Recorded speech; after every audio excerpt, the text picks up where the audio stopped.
Assalamualaikum warahmatullahi wabarakatuh. Saya Elsa Purnayunanti dengan NIM 14076240016. Video ini akan membahas secara mendalam mengenai dampak negatif teknologi terhadap masyarakat, khususnya mengenai fenomena game online dan bagaimana hal ini berkaitan erat dengan penurunan prestasi akademik di kalangan pelajar.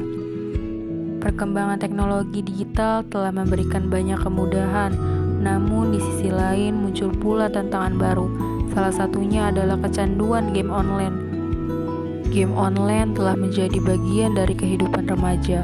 Apa yang awalnya hanya hiburan, kini menjelma menjadi kebiasaan yang sulit dikendalikan. Banyak pelajar yang menghabiskan waktu berjam-jam dalam dunia virtual yang seringkali mengorbankan waktu belajar, tidur, bahkan interaksi sosial mereka di dunia nyata.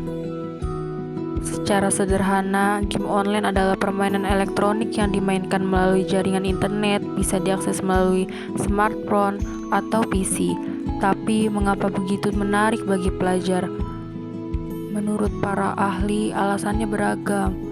Memberi tantangan dan kesenangan sebagai pelepas stres, mengisi waktu luang, dan membantu mereka bersosialisasi. Dampak game online terhadap prestasi akademik bisa sangat signifikan ketika pelajar menghabiskan lebih banyak waktu bermain daripada belajar. Yang terjadi adalah menurunnya jam tidur, konsentrasi yang terganggu saat belajar, kelelahan di kelas, sulit menyerap materi pelajaran, dan pada akhirnya penurunan nilai dan motivasi.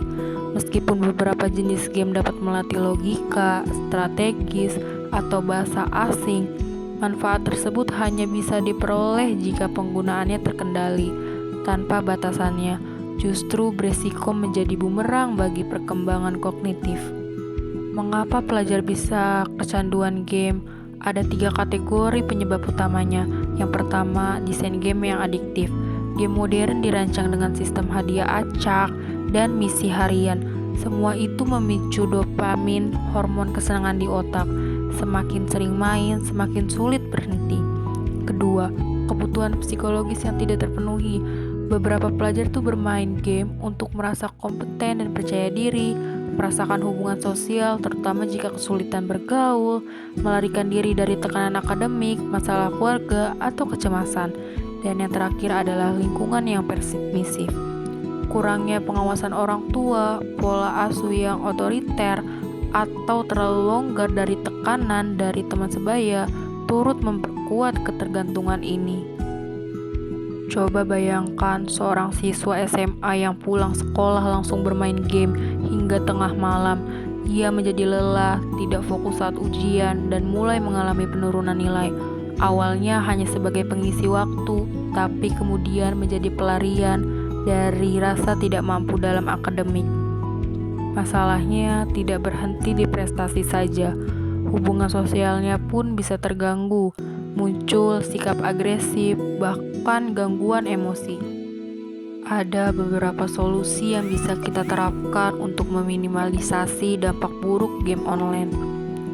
Mulai dari diri sendiri, bangun kesadaran akan bahaya kecanduan, atur waktu bermain dengan bijak, dengan membuat jadwal yang seimbang, alihkan perhatian ke aktivitas positif, misalnya seperti olahraga, membaca, atau berkesenian. Memperkuat spiritual dengan ibadah dapat memberikan ketenangan dan kontrol diri. Perluas pergaulan sosial di dunia nyata, buat tujuan dan rencana masa depan, tolak ajakan bermain dari teman jika berlebihan. Bagi orang tua, awasi dan dampingi anak saat menggunakan gadget. Perkuat komunikasi dengan keluarga, dan batasi uang jajan agar tidak digunakan untuk keperluan game online. Masalah ini tidak bisa diselesaikan secara individu saja, tapi dibutuhkan kerjasama berbagai pihak. Yang pertama, dari pihak sekolah harus memberikan edukasi dan menyediakan aktivitas alternatif. Yang kedua, dari orang tua. Orang tua harus aktif dalam membimbing dan mendengarkan anaknya. Yang ketiga, dari pemerintah. Pemerintah perlu menetapkan regulasi mengenai usia pengguna game dan batasan waktunya. Dan yang terakhir dari masyarakat. Masyarakat bisa menyediakan ruang interaksi sosial yang sehat. Game online bukanlah musuh. Ia bisa menjadi sarana pembelajaran dan hiburan jika digunakan dengan tepat. Namun, jika tak terkendali, ia bisa mengikis masa depan generasi muda secara perlahan. Mari bersama-sama bijak dalam menggunakan teknologi. Jadikan game online sebagai alat bantu, bukan penghalang. Dunia nyata masih jauh lebih luas dan bermakna untuk dijelajahi.